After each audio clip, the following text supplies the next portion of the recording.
So she's been getting up close and very personal with Johnny Depp. It's actress Amber Heard, and as you can see, she is here to tell us all about it. Hi, Amber.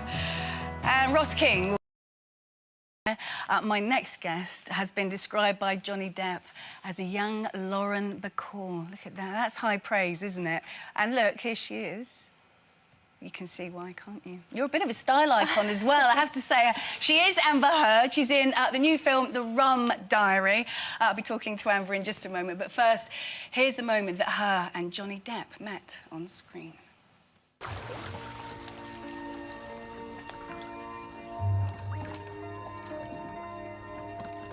Sorry.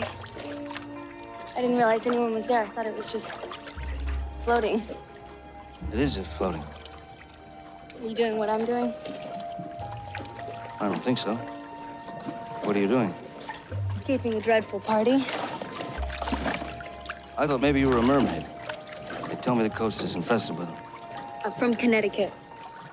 There you go, a clean-cut Johnny. I'm not used to seeing him clean-cut, I have to say. Yeah, he's not too hard to look at either way. No, he's not really, Amber, I agree, even though you're up to your neck in water at the time. I was. I know you say that you stand back sometimes because, you know, you're an accomplished actress. You've done several films now. And I know that you've said that when you're doing a scene, sometimes you stand back from it and think, my goodness, what am I doing here? You must have thought that during that scene. I think in that scene in particular, I was just trying to stay afloat, much like that raft. But in general, yeah, it's not lost on me. You know, I come from a small town and you know, a nice family, and I just, I have to say that if you would have told me that I would be doing this or sitting here years ago, I wouldn't have believed you. So it's not lost on me, and every once in a while I'm taking it back. I think sitting here is the easy bit, Amber. any old fool can come in here and sit here. I did have to get up super early, so I don't know about yeah, that. that's true. That's the hard bit. But the pleasurable bit must have been starring opposite Johnny Depp, who just has this iconic sort of presence about him now, doesn't he? He does. He does. But working with him for a moment, you realise why he is the icon that he is. Yeah, I know you've said he's a magnetic force. What did you mean by that? I think when I showed up to set the first day, I noticed that every single person smiled, whether they were looking at him or not. I mean, people just kind of, like a domino effect, smiled and were affected by his presence on set. And I have had the extreme luck to work with some of the best movie stars in the world. And I've never quite seen people react to somebody like that. Because he's a good, decent person. Yes, he is, yeah. Truly. And what a compliment for you, Lauren Bacall. He's being too generous. I think it's the rum. Maybe it was the rum.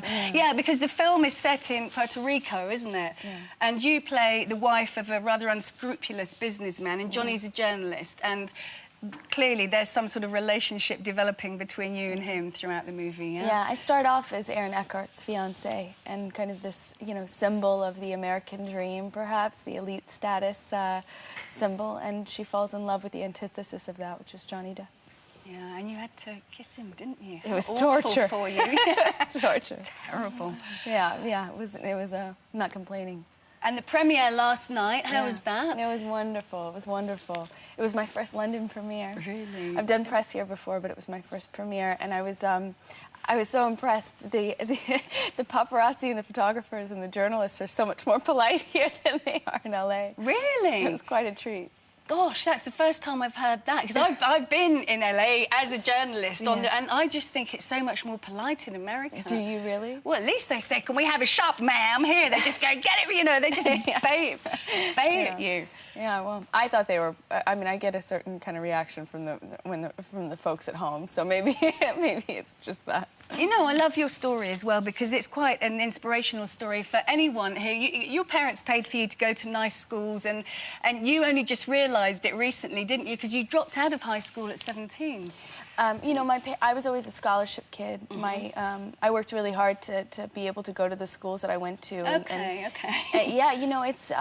you know, not all of us are I was never born with things, so I had to work for everything. But the fact that you dropped out, and you've always been a bit of a rebel, I think, and yet you have now this amazing career that... Yeah, I mean, I was didn't just drop out cold. You know, I took my SATs and I took my exams and I placed out, and I was doing dual credit through the first 2 years of high school that I attended. So I had acquired some college credit from an early age, but by 16 I was ready to move on. Yeah, well, lovely. I'm afraid you have to move on now. I don't want you to. Thank you. I'm going back to bed. Yeah, I don't blame you. Make sure you take your makeup off, otherwise you feel awful when you wake up, as I'm sure you realise. Amber, lovely to meet you. Thanks very much indeed. That's The Rum Diaries in cinemas now.